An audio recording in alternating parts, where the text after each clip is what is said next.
We're going to call this meeting to order. Representative Shalaba, would you please lead us in the Pledge of Allegiance? I pledge allegiance to the flag of the United States of America and to the republic for which it stands, one nation, under God, indivisible, with liberty and justice for all.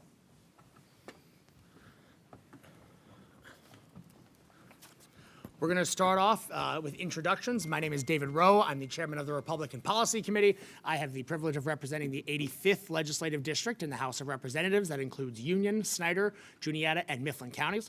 I'm going to simply ask our members to kick off by introducing themselves. Just let us know your name and where you represent. And then we're going to turn it over to Representative Causer, Chairman Causer of the Energy Committee for some opening remarks. We'll start all the way at the end. Representative Weeknecht. Eric Wheatnick, 5th Legislative District, Berks County. Roman Kozak, 14th Legislative District in Beaver County. Kathy Rapp, I represent Olive Warren County, Olive Forest County, and parts of Crawford, and a proud energy supporter, especially oil and gas. It's nice to see you. Good morning, Mike Armanini, 75th District, Elk, and parts of Clearfield County. Good morning, Stephanie Shalaba, 12th Legislative District in Butler County. Good morning, Marty Causer. I represent the 67th Legislative District in McKean, Potter, and Cameron counties and serve as Republican chairman of the House Energy Committee. Good morning, Representative Eric Nelson, Westmoreland County, 57th District. Good morning, everyone. State Representative Robert Ledbetter, representing the 109th District, encompassing all of beautiful Columbia County. Hi, I'm Representative Tina Pickett. I have Bradford and even more beautiful Wyoming County. Thank you. Thank you, Madam Chair. Hi, good morning. I'm Barb Gleim. I represent the 199th and Northwest Cumberland County. Thank you, members, for being here today. We also have Representative Perry Stamball from Perry County, aptly named, online. We are going to have members coming and going. It is a session day. Members are going to have committee meetings and other things to get to, so they'll be coming and going. I'm going to start off by asking Chairman Causer, thank you very much for hosting us today. I would like to offer some opening remarks. Go ahead. Thank you very much, Chairman Rowe. Thank you for putting this hearing together. Thank you to all the members and certainly to our testifiers for joining us here today for this very important topic. You know, energy and energy production is one of our biggest issues that we face here in the Commonwealth. It's also one of our biggest opportunities. You know, Pennsylvania is an energy powerhouse. We can be even more of an energy powerhouse if government would stay out of the way and not stymie that opportunity. Unfortunately, Governor Shapiro and his allies continue to push policy, energy policy, that will take us backward. And we have an opportunity here in this Commonwealth to grow our energy industry. We have an opportunity to, as I said, be the energy powerhouse that we know we can be. But when we have a governor that keeps pushing for RGGI, a carbon tax, for PRESS, as he calls it, with radical changes to the alternative energy portfolio standard, with PACER, which is just a state carbon tax. These are all policies that set us backward and take us backward and take us in the wrong direction. I'm looking forward to the testifiers that we have here today and look forward to working with all of you to grow our energy industry. So I thank you very much for being here today. Thank you, Chairman Rowe, and look forward to the testimony. Thank you very much, Chairman Causer. Very well said. Pennsylvania has been an energy leader throughout our history. We've been a leader in industry. We have been a powerhouse when it comes to these industries. We are the second largest producer of natural gas. We are a net energy exporter. Many of our surrounding neighbor states rely on us for energy. Without Pennsylvania energy, the East Coast would struggle. We have heard multiple times throughout this hearing that the PJM grid is already in a precarious position, exacerbated more so by the governor's attempt to sue PJM over them adapting to the mandates that his own administration has implemented. Over 80% of Pennsylvanians have already admitted that their energy bills have gone up over the last year. Pennsylvanians spend an average of $3,100 annually on their utility costs alone. The energy industry in Pennsylvania is responsible for over 273,000 jobs, according to the Federal Department of Energy. And these are jobs that the governor is jeopardizing with his attempts to regulate and tax the energy industry out of the Commonwealth. but no, I'm not sure if you saw our sign coming in. It doesn't really matter what acronym the governor uses, whether it's RGGI or it's PACER or it's PRESS or whatever fresh new acronym he comes up with. The end result is still higher energy costs for Pennsylvanians. And when we hear from seniors who make up a significant portion of the demographics of this state that they have to choose in the winter between paying their heat bill or paying for their medication, we know that something is wrong. So our objective with this series of hearings is to discuss the energy industry, discuss and scrutinize the governor's proposals that will undoubtedly drive up costs and have driven up costs and chased away investment. When you talk to prospective investors who want to invest in Pennsylvania energy, the biggest thing they're looking for is some semblance of stability in the industry. But when they are not sure whether they're going to be taxed at $700 million or $500 million or whether they'll be allowed to open at all, they just decide, we're going to go to Ohio. We're going to go to West Virginia. And the governor loves to say he's tired of losing to Ohio, and yet he does the opposite of the things that Ohio does. If we want to stop losing to Ohio, we need to make Pennsylvania the business-friendly and pro-energy state that Ohio is so that we can finally stop losing jobs and investment to our neighbor. I want to start off by mentioning to our testifiers today, we're going to give you 3 to 5 minutes. We would love to, we are here to hear from you. We only have 2 testifiers today, so we can definitely allow a little grace period. But then members will have questions for you, and we definitely like to save some time for the Q&A. So I want to introduce our testifiers today. We have Mr. Dave Taylor, who is the president and CEO of the Pennsylvania Manufacturers Association and a great friend of the energy and job-creating industries here in the Commonwealth. And then we also have Mr. Kenny Stein, who is the vice president of Policy Institute for Energy Research. Thank you very much for making the long trip up to be here with us today. We're going to give you guys 3 to 5 minutes. Again, we're not going to gather you down. We're here to hear from you, but we want to make sure we have time for members to ask questions. Members, if you do have questions for the testifiers, you can just shoot me a text. Dave, you're up. Thank you very much, Mr. Chairman. It's great to be here and great to see the members of the committee. As was said, I'm David Taylor, President and CEO of the Pennsylvania Manufacturers Association. We are the century-old statewide trade organization representing the people who make things here in the Commonwealth. Manufacturing requires large amounts of available, reliable, and affordable energy, which is why we are grateful to be part of this discussion. According to our best estimates, the Regional Greenhouse Gas Initiative will tax Pennsylvania electricity generation by at least $800 million per year. It's no wonder we have had no meaningful baseload capacity investment since Governor Wolf unilaterally entered us into this multi-state compact in 2019, and as Governor Shapiro continues the court battle to implement it.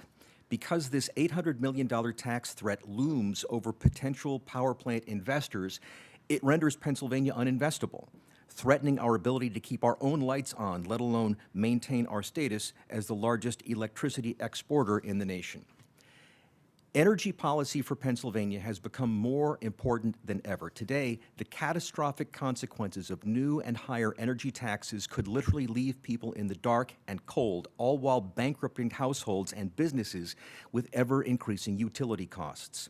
PJM, the grid operator for Pennsylvania and 12 other states across the greater Mid-Atlantic and Midwest, is waving more red flags than a matador at a bullfight in warning policymakers about a looming shortfall. While power demand is growing, forecasted retirements across the PJM grid constitute 21% of its current capacity, with too few new baseload capacity projects to replace those retirements.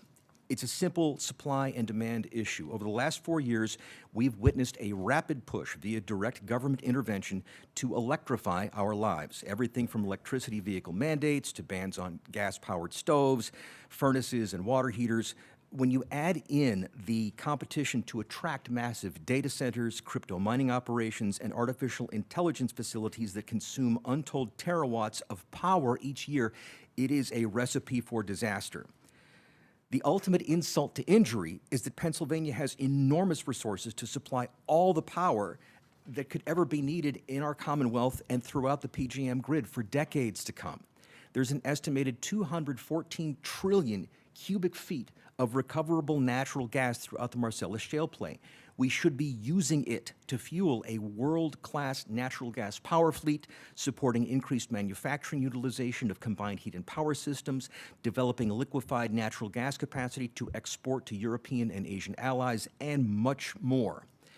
We saw growth and expansion in the natural gas sector until Governor Wolf hit the brakes, as I said, in 2019. From 2010 to 2019, 12 natural gas-fired power plants came online in the Commonwealth, generating nearly 11 gigawatts of power. This rapid expansion represents more than 1/5 of Pennsylvania's total 2023 summer capacity.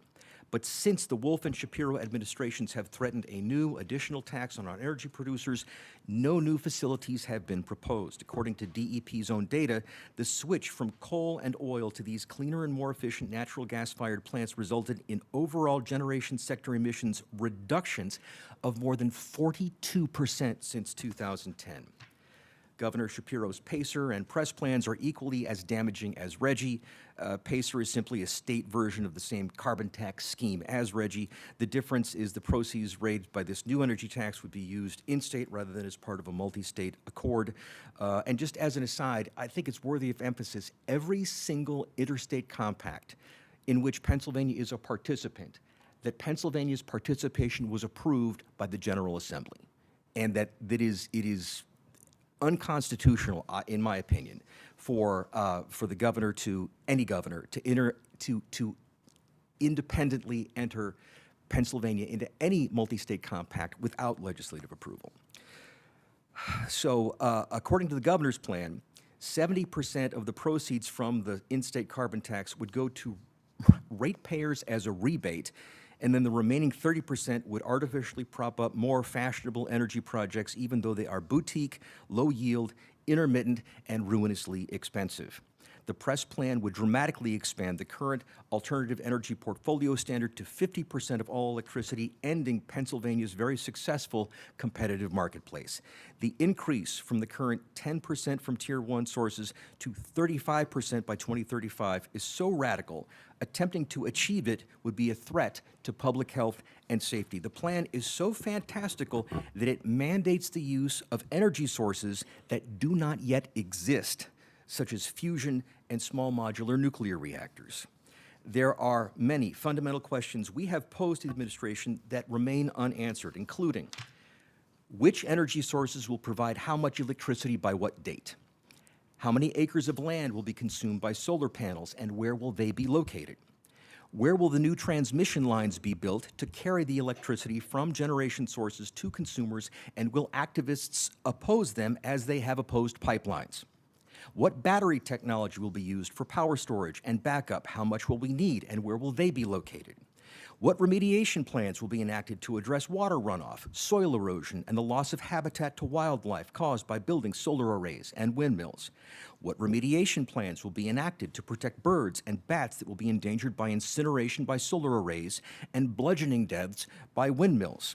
What remediation plans will be enacted to dispose of untold millions of tons of dead solar panels and windmill blades in the 2040s and 2050s? Again, these are questions for which there should be answers, especially from the people who are proposing these radical changes in our energy makeup. Pennsylvania needs to take new additional energy taxes off the table.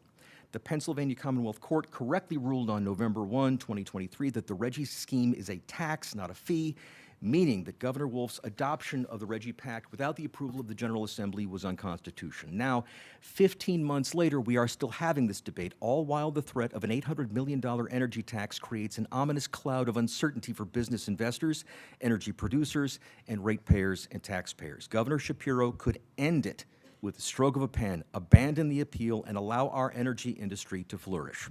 With this will come tens of thousands of good-paying, family-sustaining jobs, certainty in our electrical grid for the homes, businesses, and institutions that rely on it, and actual environmental progress as we continue to outpace other states in reducing emissions by allowing the private sector to innovate. At the federal level, American energy leadership has returned as a top priority. What Pennsylvania needs is warp speed permitting for new plants, pipelines, and transmission infrastructure to meet market demands. We need to put pressure on neighboring states like New York and New Jersey to allow new pipelines to open and expand into new markets. We need an LNG export facility on the Delaware River to assist in establishing global energy dominance, sending ships to Germany, Japan, Taiwan, and other key allies instead of them relying on adversaries like Russia. All of this is possible, but not with the threat of new additional taxes on energy production in Pennsylvania. There's so much more to say, but I'll leave it there for now. Thank you for having me, and I will do my best to answer your questions. Thank you. Mr. Stein. Thank you for the opportunity to participate in this discussion on energy policy. Taxes on energy redound through the entire economy. They're not just a tax on the energy producer itself. The energy taxes are passed on directly to consumers, obviously in the form of increased costs, higher prices at the pump, higher gas bills to heat homes, but it doesn't end there. Energy, whether fuel or electricity, is the foundational input of virtually every step on the value chain. Transportation of food from field to processing and then to the grocery store is powered by oil. Refrigeration of that food requires electricity. Manufacturing facilities require often vast amounts of electricity or natural gas. The transportation of those manufactured goods is transported by oil as well. So energy taxes raise the cost at every step of this process. So the final product at the grocery store, at the mall, has been hit multiple times by any energy tax. This compounding effect means that energy taxes should always be instituted carefully, if at all, even in normal times. And when inflation is still elevated, like we have today, energy taxes are perhaps the worst kind of intervention to pursue. One of the most timely energy taxes for this discussion is obviously RGGI, as was just mentioned. While the court definition of RGGI as a fee or a tax obviously matters for the legislative debate, for the purposes of economic discussion, it's very clearly a tax on energy. Taxing electricity production necessarily increases the cost of electricity. A review of the first 8 years of RGGI implementation found that electricity costs increased 64% faster in RGGI states than in non-RGGI states. And this is a completely unsurprising outcome. Building renewable generation capacity, which is also one of the goals of RGGI, is not an antidote to this cost problem because on a grid scale, wind and solar electricity generation actually increase electricity prices. So while wind and generation once built do not have ongoing fuel costs, then they thus appear cheap at the point of generation. They're not free or cheap for the grid as a whole. Upfront costs for materials are only the start. Wind and solar require more spending on transmission. They require spending on some sort of backup capacity for the wind is not blowing and the sun is not shining. There are balancing costs to the grid to manage the sudden on-off nature of these intermittent sources. And wind and solar have to be replaced in 20 years or less, unlike basically any other type of generation capacity. This raises the overall cost of electricity as the percentage of generation from renewables, especially wind, increases. Real-world examples bear this out. In Europe for 2023, Denmark with 56%, Ireland with 36%, and Germany with 31% were the three countries with the highest wind generation percentage. And while in the first half of 2024, the three countries with the highest retail electricity prices in order were Germany, Ireland, and Denmark. In the U.S., over the last 10 years, we have seen prices for natural gas and coal, which still provide more than 60% of our electricity generation nationwide. Those prices have been at long-term lows, and yet U.S. electricity prices have not declined. They've actually gradually increased, despite the majority of the generation should be becoming cheaper. Pennsylvania has seen the same phenomena, even as natural gas generation has increased to 57% of state generation, and gas prices have remained well below $5 per thousand cubic feet for most of the last 10 years. State electricity prices have actually continued to steadily rise. This is why I'd characterize renewables mandates as another form of energy tax.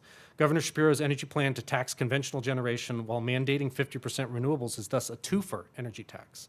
There's the direct tax on natural gas and coal generation that will obviously raise electricity costs, but there's also the mandate to buy expensive wind and solar generation. Consumers receive this renewables tax in the form of higher electricity bills, though in that case, the revenue will actually just bypass the Treasury and go directly to wind and solar developers and their Wall Street financiers. So renewables mandates are not benign. They're actually a tax themselves. It's just a tax that a politician can get good press for increasing. There are system-wide impacts that involve states outside of Pennsylvania that also function as an energy tax on citizens, or you could also call it a reliability tax. As was mentioned before, Governor Shapiro, with great fanfare, announced his lawsuit against the PJM interconnection over the high cost of last year's capacity auctions. But those capacity auctions are not PJM hoarding money or ripping off consumers. PJM doesn't make profits. There are costs that PJM is deliberately attempting to maintain the reliability of the grid because Governor Shapiro and many of his neighboring governors continue to subsidize and mandate wind and solar electricity generation onto the grid. So Shapiro and several of these other governors that are trying to blame PJM for the obvious and predicted effects of their own policy actions. Now, again, also operating in the background, of course, are federal level policies, which are destabilizing the electric grid. The generous subsidization of wind and solar generation, recently extended indefinitely by the misnamed Inflation Reduction Act, will continue to impose challenges on state level policymakers.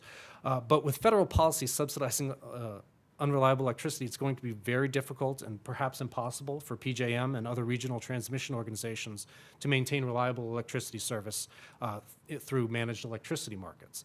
But these harmful federal policies only reinforce the need for sanity at the state level. New taxes on reliable generation at the state level are absolutely the last thing that is needed right now. I look forward to your questions, and thank you for having me here. Thank you very much. Something you said, Mr. Taylor, that I think is an excellent point.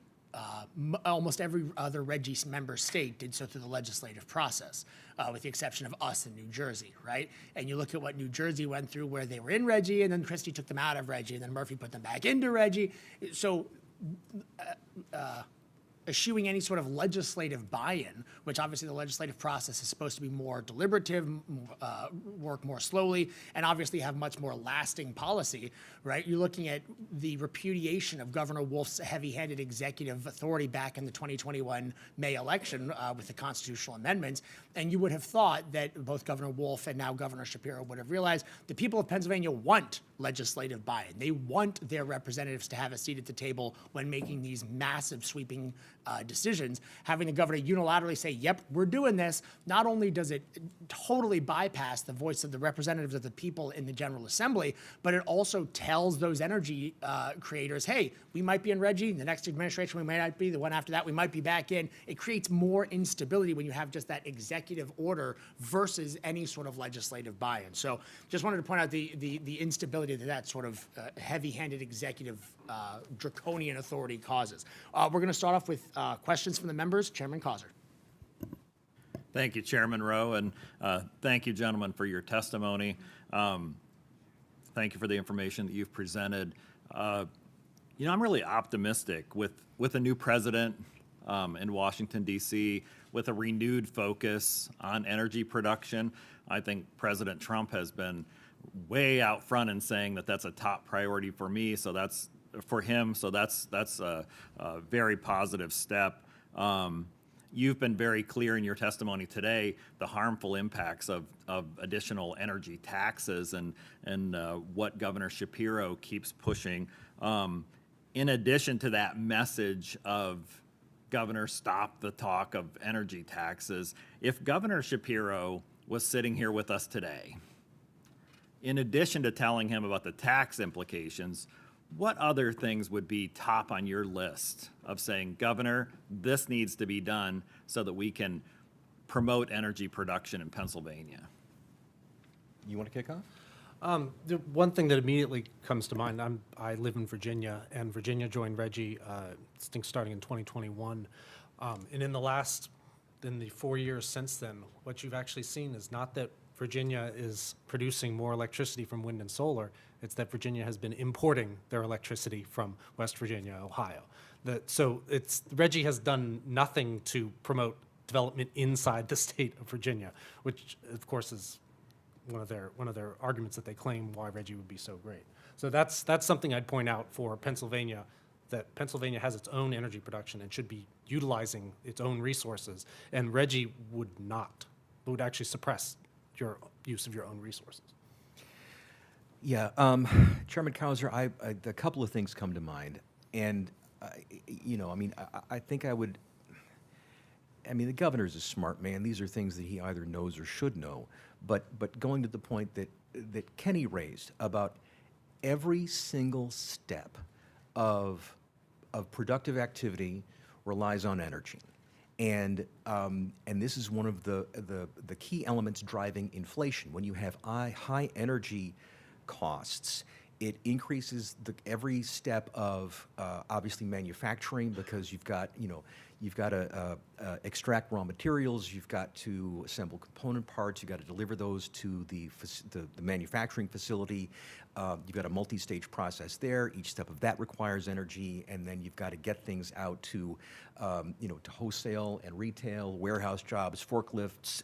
Like each step requires energy, and when energy prices are higher, it compounds through that process, and the consumers face higher prices because it's more expensive to make stuff, and especially again the point that Kenny raised about transportation. Every single thing that we own, it was made in a factory and delivered by a truck.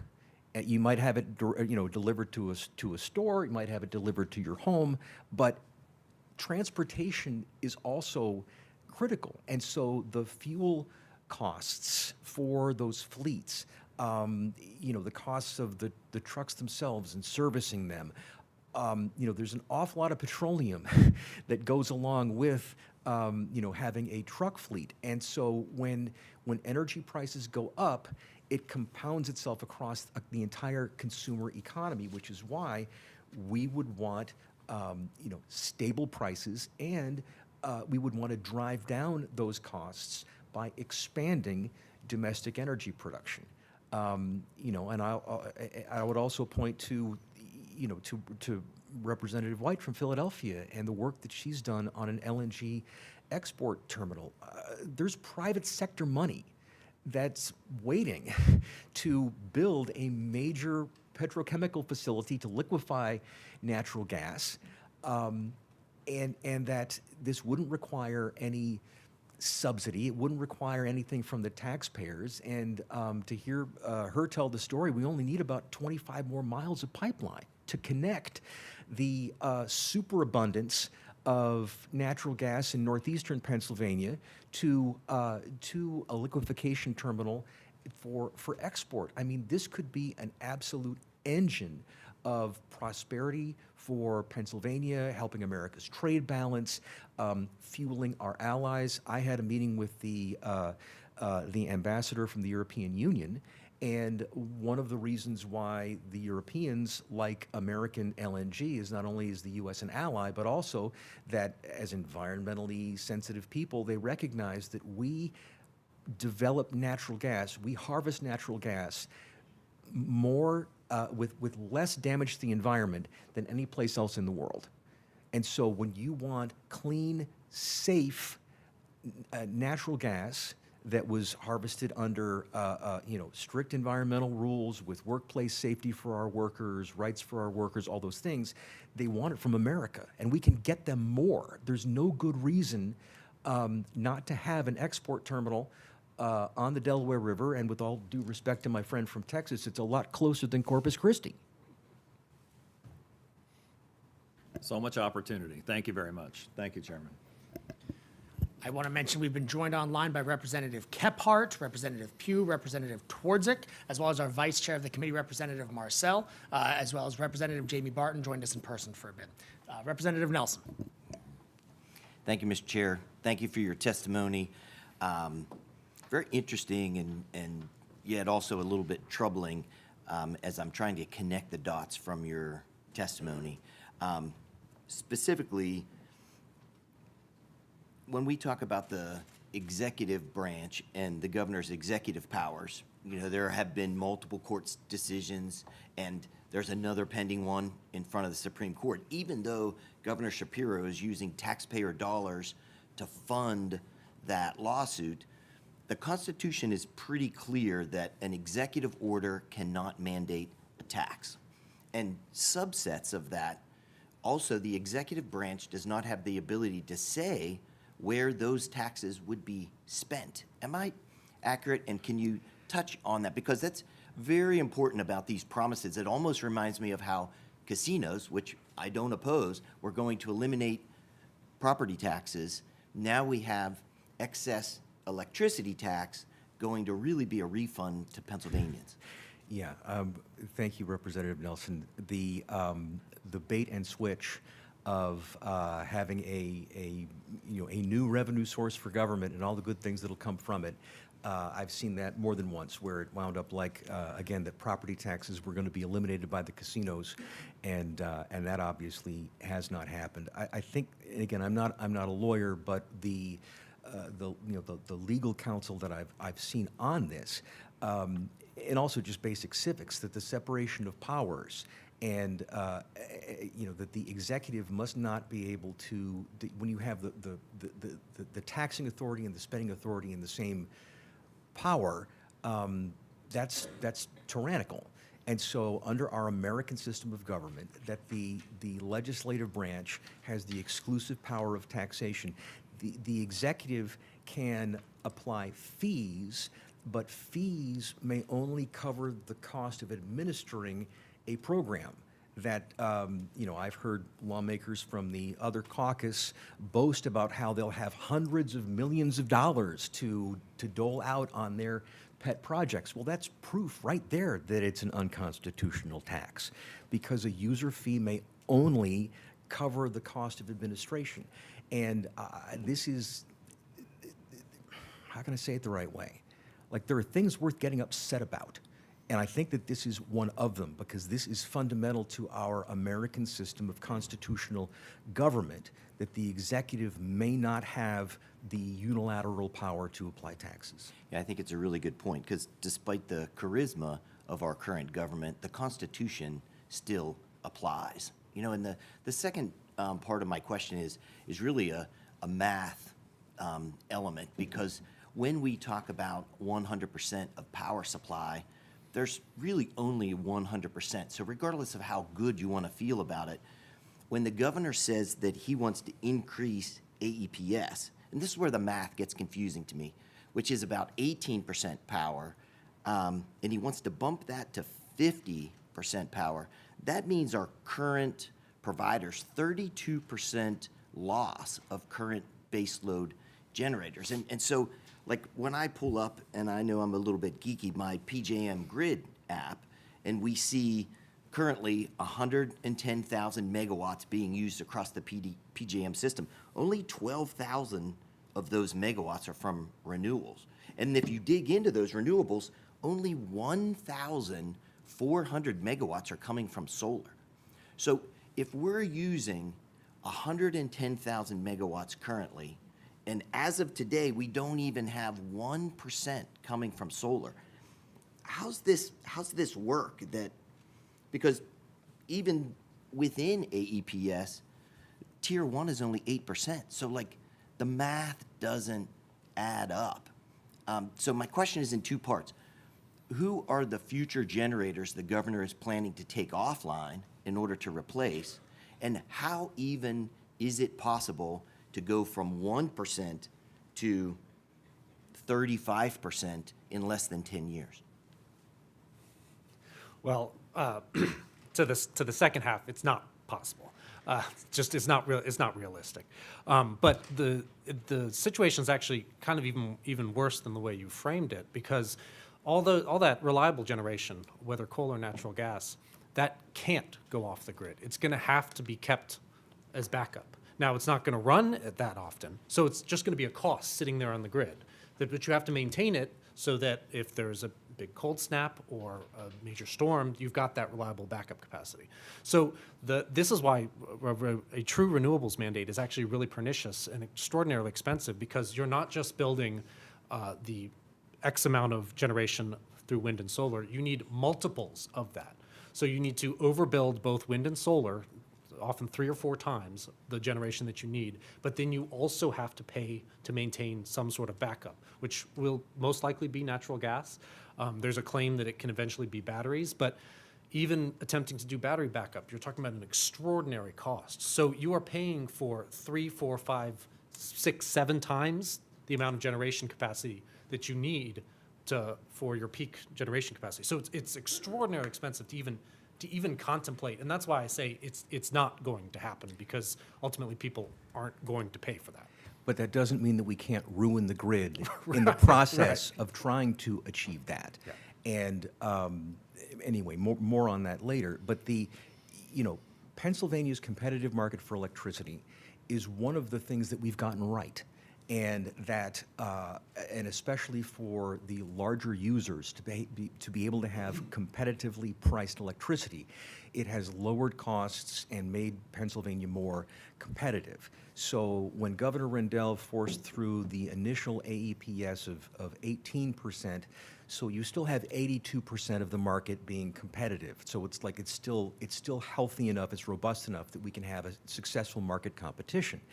What the governor is proposing is completely impossible. So he's going to carve out 50% of the market to his preferred sources. Tier 1 would go to 35% of all electricity. So in Tier 1, and the governor said this in a press conference, I've got the video, he said it's not just wind and solar, it's also methane digesters and fusion reactors and small modular nuclear. Well, first of all, fusion technology does not yet exist. If the governor knows who is going to invent fusion technology, I would like to buy shares now. Small modular nuclear does not exist in the private economy in this country. And the idea of these resources going online by 2035 is very, very, very close to zero. And so, okay, so this would just be wind and solar.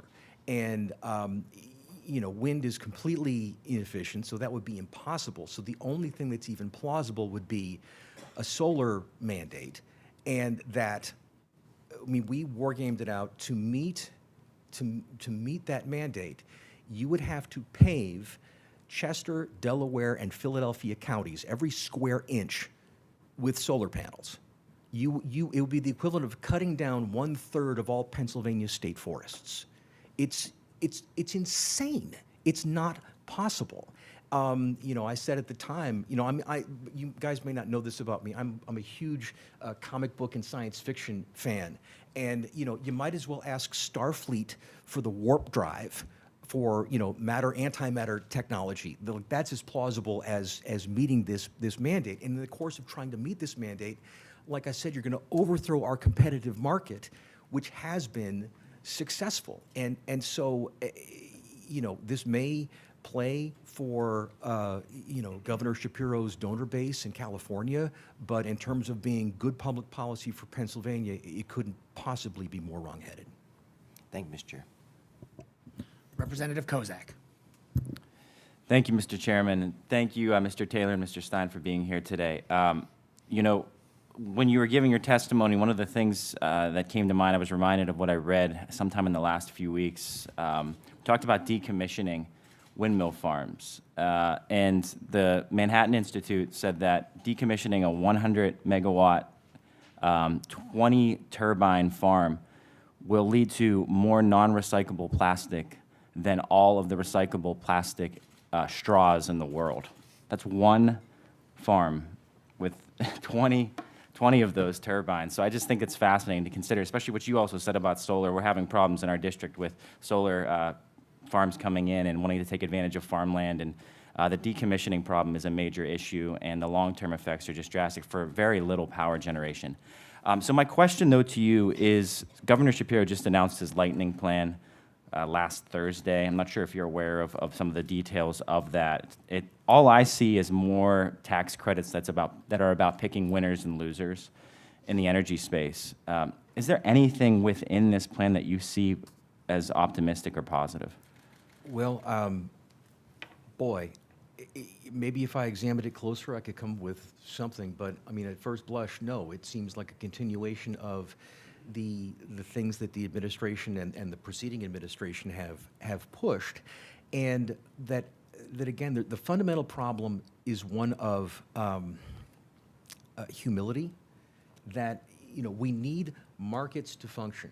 I don't have a bias in favor of natural gas. If somebody invents fusion tomorrow, I'm for that. You know, I want what works, and that the notion that we're going to disregard Pennsylvania's native resources in favor of technologies where, you know, let's be honest, America does not control the industrial inputs for those technologies.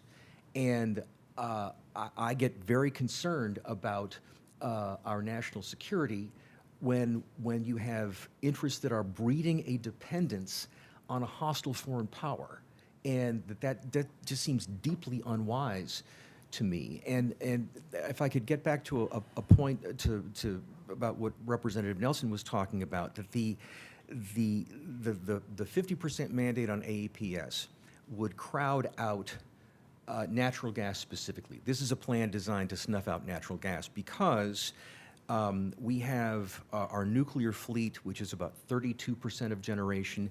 Well, the nukes have federal underwriting, so they're not going to go away. So you have natural gas, which today is providing over 60% of our electricity generation, that you would reduce them to 12% of the marketplace.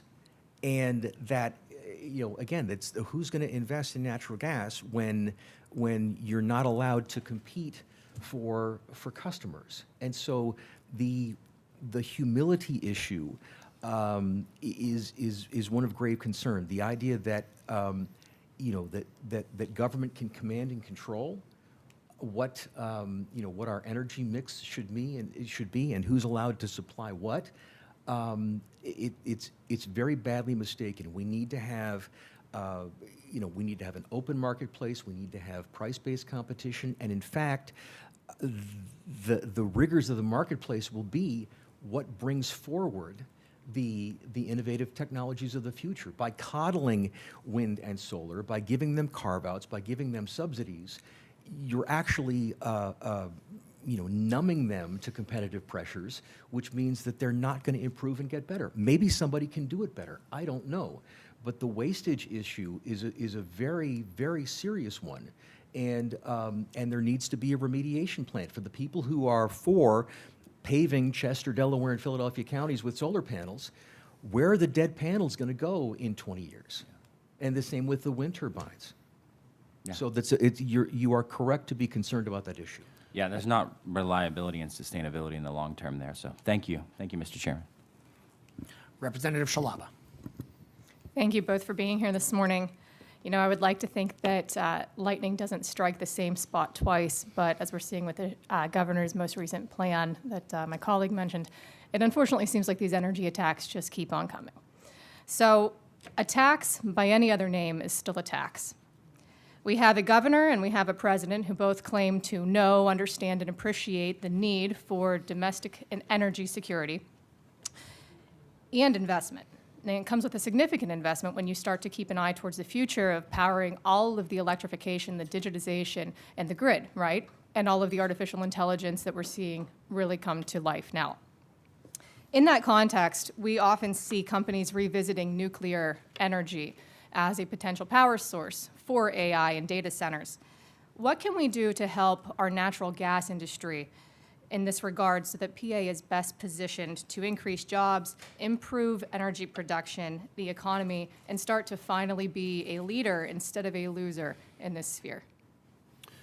Well, yes, as you know, there is a lot of discussion of nuclear powering data centers and AI, but the permitting and licensing process for nuclear in this country is absolutely awful, and new nuclear will not be providing that new power anytime soon, maybe 20 years from now. So in the near term, and you even hear this, you hear the big tech companies, the guys that are building the data centers, the BlackRocks of the world that are financing them, they're all talking about this is going to be powered by natural gas power generation. That's what is going to be built to power these data centers. And the question only is, where are those plants going to be allowed to be built? Because that's where the data centers are going to be built.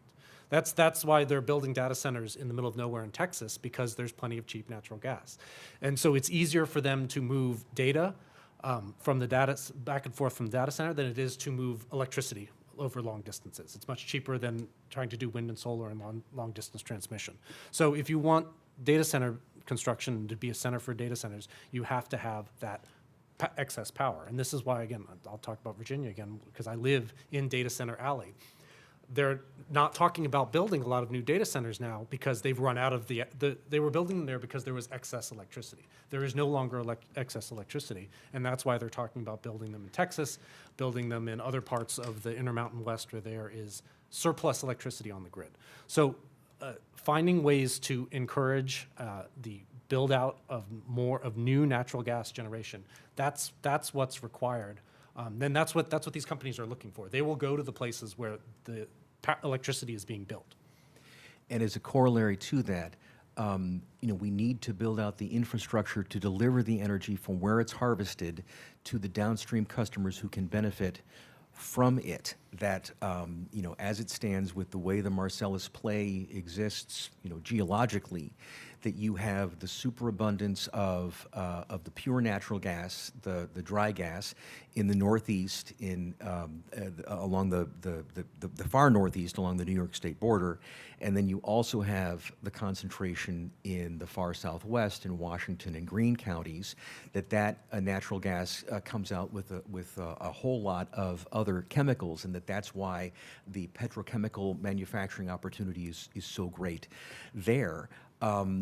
But much of what we have is trapped on the wellhead because we don't have enough distribution capacity, and so we need Harrisburg to adopt a pro-growth, pro-production agenda to streamline permitting, to preserve market competition so that these investments can be made.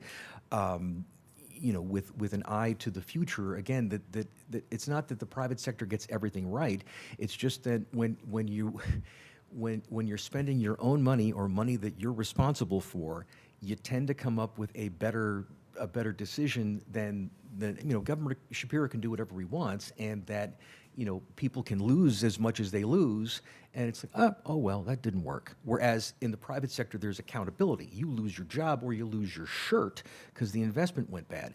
We need to allow the market to function, and that we need to prioritize the distribution. And if we do this right, it can be Pennsylvania jobs all the way down. It can be jobs at the well pad. It can be jobs for our pipeliners. It can be jobs at the steel mill and the rolling mill, jobs at the power plants that they're connected to, jobs for the manufacturing plants that are either powered by that electricity or have industrial furnaces that use that natural gas, and on and on and on. This is a future that's within our grasp if we will it, and we need our leaders to adopt that vision and to pursue it. Thank you very much. Representative Ledbetter. Thank you, Mr. Chairman. Mr. Stein, Mr. Taylor, thank you for traveling to Harrisburg to share your testimony with us this morning. Certainly concerning. We've discussed how programs like PJM and RGGI, PRESS, and PACER are going to negatively impact a commercial capacity here within the Commonwealth, both in manufacturing and production. It's not lost on any of us in this room and this panel or by either of you that this also is going to negatively impact the constituents of Pennsylvania in the utility bills that go up month over month, the instability of the grid, especially given the cold climate that we are in and the cold snap that we just navigated. These are things that are concerning. What's most concerning is that these programs create a program that distorts price signals and messes with the market pressure within this space.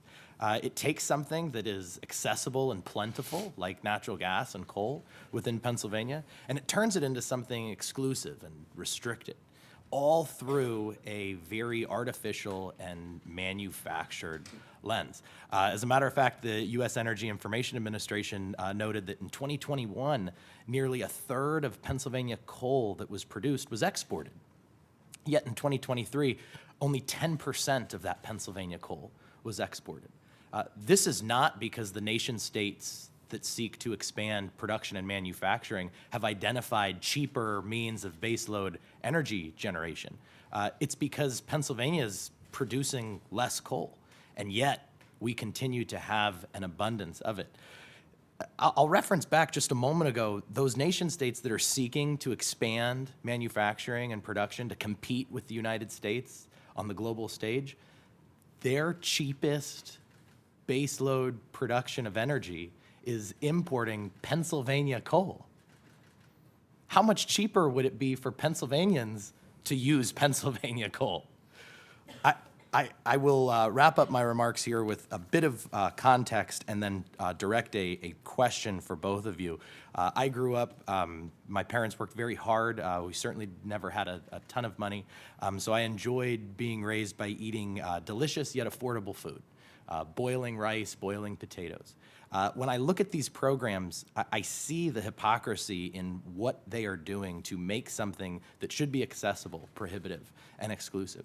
It would be, I love a good metaphor, the equivalent of mandating bottled water for the production of rice, or perhaps antique porcelain stoneware or something of that nature to create that. So I will direct a yes or no question to you, Mr. Stein, and then a yes or no question to you, Mr. Taylor. Today, given your scopes, albeit slightly different, do you foresee any negative repercussions if we were to withdraw from RGGI immediately? Yes or no? No, nothing negative, only positive. Thank you, Mr. Stein. Mr. Taylor. I agree completely. There would be no negative repercussions from leaving RGGI immediately. Mr. Taylor, Mr. Stein, thank you for your testimonies. Mr. Chairman, I think it's clear that it is not only imperative, but incumbent upon us to advocate for the withdrawal of RGGI and to end ridiculous programs such as been proposed by the governor and his administration. Thank you. Very well said. Chairwoman Rapp. Thank you, Mr. Chairman. Mr. Taylor, Mr. Stein, thank you for being here and for your testimony. In light of the President's policies on energy, do you see that affecting our administration at all in state policy? And just curious, about if you think that the energy policies that the President has laid out will affect at all the decisions by the governor? Well, I can definitely think of several benefits, assuming they are followed through on. The president has been very clear about his desire to repeal the methane taxes that were included in the Inflation Reduction Act, and the Republican Congress has been pretty clear. So I think it's highly likely that will be repealed. And so that will certainly help with natural gas production in Pennsylvania. There's been a lot of discussion of the potential for an LNG export facility in Pennsylvania. That is something that the president has unless the law is changed. Currently, the president has a lot of power to unilaterally block new LNG plants, and that's what the Biden administration was doing. And the Trump administration has made clear that they are going to permit those sorts of things. So that is an immediate. That this project is now suddenly viable, whereas a couple months ago under the Biden administration it was not. So those are two very immediate changes that I think will have a lot of positive benefit. Yeah, Representative Rapp, the fact that that Mr. Trump won in Pennsylvania, I think may be the one thing that would give it, that might command the governor's attention in terms of what the electorate is looking for, and I think affordable energy prices is one of them. The federal government, the Trump administration, is going to do a lot of good things to embrace that pro-production agenda for domestic energy.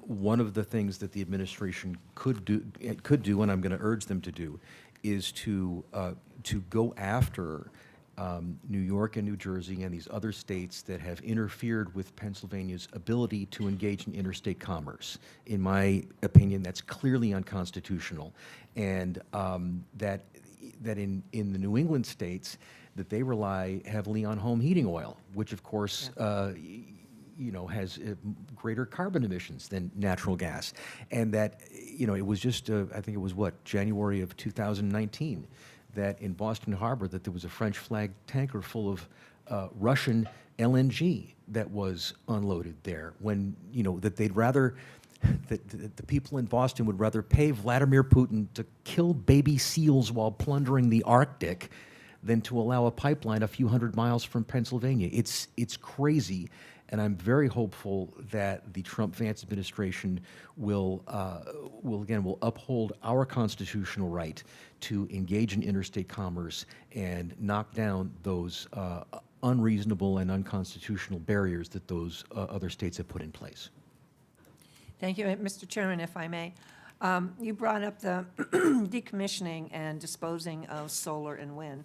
I've had a decommissioning bill for a couple of sessions now, which you would think that for many people who are concerned about the environment would take a close look at. What do we do with all these solar panels and wind turbine blades and the towers and everything once there's life cycle has terminated? So are there any states, Mr. Stein or Mr. Taylor, you know, that even have a decommissioning plan for solar or wind? You know, I'm not aware of a state that has actually passed anything. I know there are proposals that, especially the folks that are renewables boosters, have come up with ideas of ways to recycle solar panels. They're a bit fanciful, but they at least have those ideas. But I'm not aware so far of any legislature that's actually passed something. And part of that is that a lot of these facilities are just now getting to the point where they're having the wind turbines are being repowered, and some of the earliest solar panels are getting old enough that they're not generating enough to make it worth it. So that's a problem that's just starting now, and there's going to be a big burst of this in the next couple years of the things that were initially heavily subsidized under the Obama administration, that they're going to start cycling out. Because in my testimony, I said 20 years because that's what they tell us, but their life cycle is much less than 20 years. The wind turbine blades are often repowered after 10 years, which is when the subsidies end. And solar panels, they can continue to function up to 20 years, but their efficiency falls off very quickly after 10 years. And so people start needing to replace them in order to maintain the power generation. So that's coming very soon, and I think people just have their heads in the sand. They're not preparing for it. Yeah, I mean, Representative Rapp, that's the situation as I understand it, but it raises a question. There's something wrong with us as a society. There's something wrong with us as Americans, that no matter how clear a threat is, no matter how many warnings we get, that somehow we're not able to cope and actually take action to prevent a disaster before it happens. It was Christmas Day 2023 in Pennsylvania that the grid almost went down. That was a near-death experience for us. And you look at the alarm that PJM is raising about the stability of the grid, the lack of buffer. It's less and less and less. Like, this is coming. This will happen. And, you know, whether it was the Hurricane Katrina in New Orleans, where Congress appropriated the money to strengthen the levees on Lake Pontchartrain, and that New Orleans City Council, they spent it on Parks and Rec instead, things that people would see that maybe politicians could get votes for. You know, the fact that in California, they've known forever that if a fire happens in the right place and the Santa Ana winds catch it, that they'll burn all the way to the ocean. And here we are now, after the fact, thousands of homes destroyed, people and animals dead, the city, large historic chunks of the city just in ashes. And now we're learning that for years there have been warnings about the density of air traffic on the Potomac. And only now, after the 67 deaths of the plane and chopper collision, are we taking seriously the risks that are at play? Like, why can't we get ahead of these things? And this is what leaders do. Leaders recognize these things and insist, they persuade the public to say this is an outcome that we must avoid, and therefore here are the steps that we must take. And again, I know that there are 203 lawmakers in 2 chambers, and Governor, you got to get things passed, but the Pennsylvania's leaders need to take seriously the threat to the stability of the grid and the lives that depend on having that power staying on. And if I may, Mr. Chairman, one more question, speaking of threats to not just our state, but our country. How much of solar panels, the panels themselves and the components of solar panels, part or the panels themselves, what is manufactured in China versus what is manufactured in the United States? Well, for solar panels, it's single-digit percentages are made in the United States. The panels themselves, China is I believe, the majority of the world's supply, I think, right now, of completed panels. But even the components that go into panels, a lot of the minerals that are used in American-made panels, those minerals, the mining and processing of those minerals is controlled by China or Chinese companies. So even what's being made in the United States and the battery plants that there's a lot of talk about investment in battery plants because of the subsidies from the Inflation Reduction Act. The minerals that will go into those batteries are controlled by Chinese companies. For wind, China is less dominant. It is the largest, I believe, producer of most of the components of wind, but it's more around 50% rather than when we're talking about solar, the mineral inputs into solar, we're talking 70, 80, 90% of supply. So, but it's still the wind industry is still not made in the United States. It's not all made in China, but it's coming from Denmark or it's produced in Vietnam. Very little of anything is manufactured in the United States for either of them. Yeah, that is correct. And silicon is one of the main inputs into solar panels, and that while the United States does produce some silicon, China is the global leader. They produce 20 times more silicon than the U.S., and that industry runs through the occupied East Turkestan province. The Beijing calls it Xinjiang, and that's where the Uyghur people are being oppressed and ethnically cleansed, and millions of people are in concentration camps. So again, those supply chains are contaminated by slave labor coming from China, and just it's a moral outrage that we should not participate in that in any way. But the counterpoint is, that China has adopted, Beijing has adopted the domination of these supply chains as an instrument of national power. And that not only do they mine these elements more than we do, but they dominate the refining capacity. It's a highly toxic sort of thing. So I don't know how we even would get permits to do that here in the U.S., but for every time that's one of your colleagues here brings up a wind or solar bill, then you folks should attach onto it, to make it easier to mine and to make it easier to process and refine those elements. Those are things like, look, if you want to have these things, then these are the steps that are necessary to do that in our country. Yeah, most of these minerals that China controls, we have deposits of those in the United States, but we don't mine them and we don't process them here. Thank you very much. Thank you, Mr. Chairman. I want to thank you, gentlemen, very much. I have just a couple of questions of my own as we're wrapping up here. So, Mr. Taylor, and obviously Mr. Stein, you as well, but what are we missing out on as far as investment goes in Pennsylvania for manufacturers, right? Pennsylvania has a massive manufacturing sector. My district, I've got tons of manufacturing in the 85th. But what are we missing out on as these manufacturers or potential investors look at Pennsylvania and they think, well, we'd love to expand, well, we'd love to invest, but we've got this sort of Damocles of Reggie and potential energy cost spikes that we have to adapt to.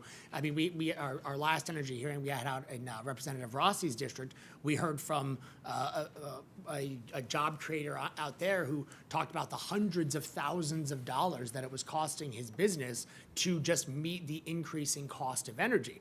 And that was hundreds of thousands of dollars that wasn't going to payroll or to an expansion of his facility or to opening a new plant somewhere else in Pennsylvania. So are you hearing that from your members? What are we missing out on as far as potential investment goes as people either see the costs rising or anticipate the additional rising costs because of the governor's new plan? Yeah, I mean, sadly, Mr. Chairman, the losses are massive, and while the totality of that is beyond our knowledge, I can tell you that there were, over the last 18 months, there were at least 3 billion-dollar investments of entities that were going to come to Pennsylvania that they quit. They just gave up. And obviously, they're not going to issue a press release on that. They don't want to burn bridges. They might want to come back someday. But the the opportunity cost from failing to improve our competitiveness, whether it's maximizing our energy opportunity or streamlining permitting, pushing back on lawsuit abuse, all the things that we fail to do, there's a very real price that we are paying. Well, and I don't have the specifics, obviously, that it has for this industry context, but I'll just do the comparison with my home state of Texas. Along the Gulf Coast in the last 15 years, there's been tens of billions of dollars of investment in energy-intensive manufacturing and petrochemical facilities. And that has been directly due to cheap natural gas, the abundance of cheap natural gas that Texas has. As Europe has deindustrialized, a lot of those plants have moved to Texas because there is cheap gas. Pennsylvania has that same abundance of natural gas, and there's no reason why those companies couldn't be building here other than limits to accessing those resources. You guys touched on so many different things. I was taking a ton of notes over here. You referenced the rare earth mineral component. Obviously, it is a national security issue. When you have all the thousands of new energy contributors to the grid that are pending approval by PJM, are almost all these, quote, renewables, even though they're not really renewable, they're all these renewable energy sources. But like you said, we rely so much on our overseas counterparts to provide either the rare earth minerals or the manufactured panels, what have you, that we could reach that breaking point of, well, now that we rely so much, what happens when that gets turned off? What happens when those Uyghur concentration camps where they're manufacturing these components? Oh, guess what? We've shut those down. Well, now where are we getting them from? And I want to give one of my colleagues, Representative Armanini, who was here earlier, he's led the charge on a lot of these, the rare earth mineral industry in Pennsylvania for that reason. We have a multi-billion-dollar industry here in Pennsylvania waiting to be tapped, but unfortunately, we can't tap it. I had a bill last session, and I have it again this session, that basically would prohibit taxpayer subsidization of any components made with slave labor. And of course, the intention being, hey, you know what, if you want to put solar panels on your house, have at it. But we don't want our tax dollars paying to prop up the slave trade in China just so you can do that. We should be manufacturing those component parts here. And unfortunately, maybe not surprisingly, that bill was not allowed to come up for a vote, and the amendment form of it was blocked multiple times.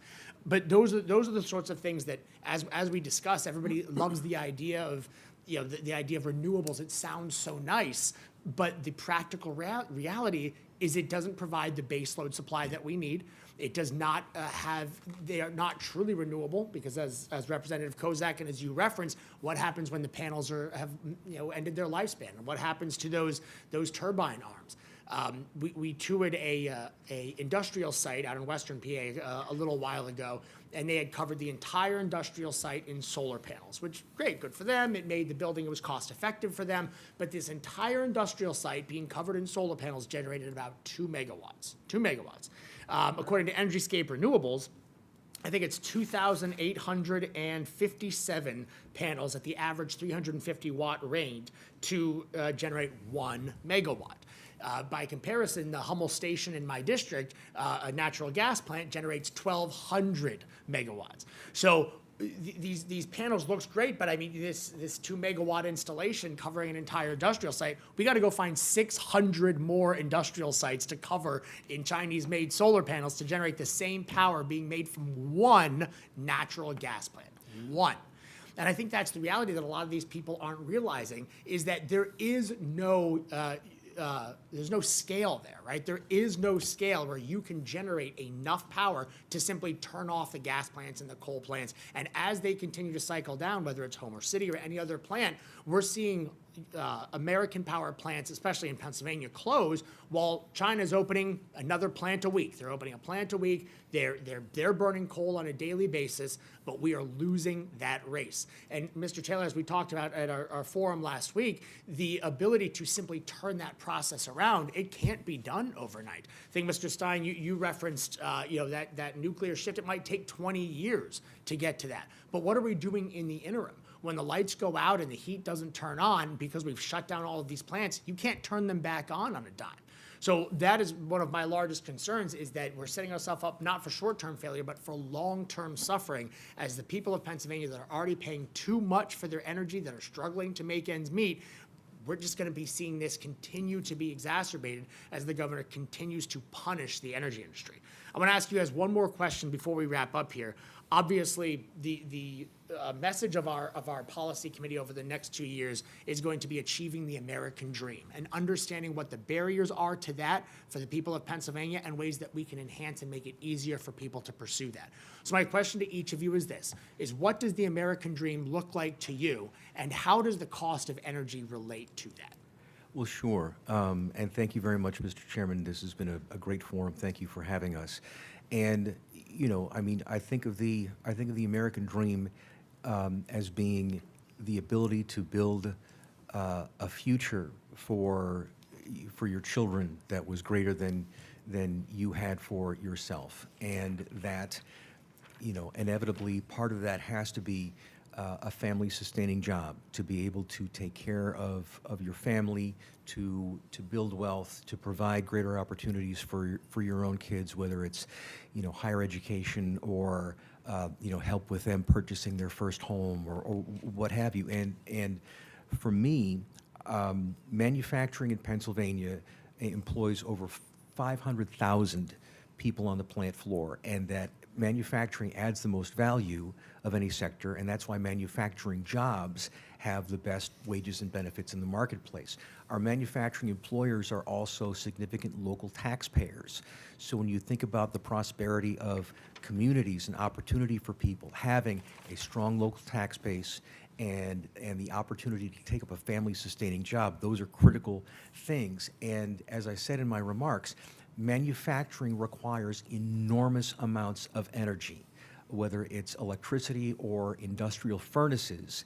And to have affordable, available, reliable energy for our manufacturing plants, that's what makes possible the family-sustaining jobs, the best wages and benefits in the marketplace, the strong local tax base, prosperous communities where people can thrive, and that you can build a bright future, not just for yourself, but for future generations. That's why we fight for manufacturing, and that's why we fight to maximize domestic energy production.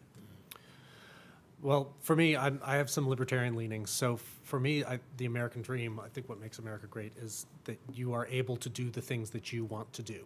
If you want to start a business, you can start a business. If you want to go on a road trip, you can go on a road trip. You can do the things that you want to do, pursue the things that you enjoy or that you want to be successful at.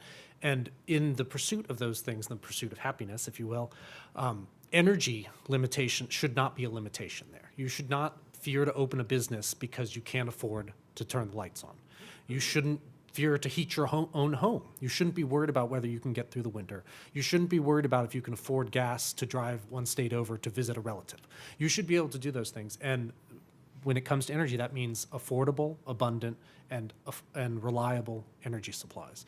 And that is the foundation of the prosperous, free society we have. And if you lose that, it means you can't do a lot of the things that you would otherwise like to do. Well, I want to thank you, gentlemen, very much for being here. I want to thank all of our colleagues who were a part of this hearing. I think that even though this is the end of our this current energy series that we're wrapping up, it will definitely not be the last time that we'll be discussing energy. I think this is going to continue to be a kitchen table issue as the people of Pennsylvania saw what a polar vortex does to their electric bill. They saw just how scary a place winter in Pennsylvania can be if the lights go out and the heat turns off. And then what do we do? And as you said earlier, Mr. Taylor, we came precariously close to that position not that long ago. And if we end up, getting back to that position, suddenly all of this becomes front of mind very quickly. So I want to thank you guys very much for being part of this today. We are going to continue to discuss all of the issues that impact Pennsylvanians on a day-to-day life. We are going to discuss issues that make them more able to pursue their American dream, getting government out of the way, lowering costs by preventing the growth of the bureaucracy, and standing up for those heritage industries of energy, of manufacturing that really made Pennsylvania the powerhouse that it is, hoping that we can stem the tide, the loss of constituents to red wetter or greener pastures, if you will. We've lost a congressional seat every census for the last 100 years, and that's because Pennsylvania is just becoming a harder and harder place to do business, whether it's the $3 billion in investment we just recently missed out on, or whether it's the constituents that I talk to on a daily basis who are being hammered, whether it's by a DEP permit or some new cost, fine, or fee. And I remember the words of my constituent who said to me, I don't need this. I can just retire to Florida and leave all of this behind. And that's a heartbreaking thing to hear from somebody who's built a small business and dedicated their life to growing a business and growing a family in Pennsylvania. But those are the people that we're going to continue to hear from and be a voice for. So thank you very much for your participation today. Thank you, members. This meeting is adjourned.